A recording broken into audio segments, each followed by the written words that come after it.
বিদেশে অর্থ পাচারকারীদের শান্তিতে থাকতে দেয়া হবে না বলে হুঁশিয়ারি দিয়েছেন বাংলাদেশ ব্যাংকের governor doctor Ahsan H Mansur.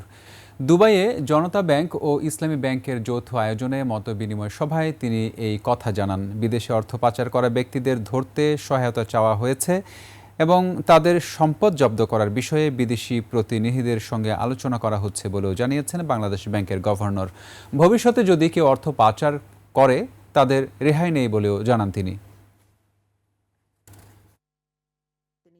আমাদের দিক থেকে আমরা কিন্তু আইনগত ব্যবস্থা নিচ্ছি।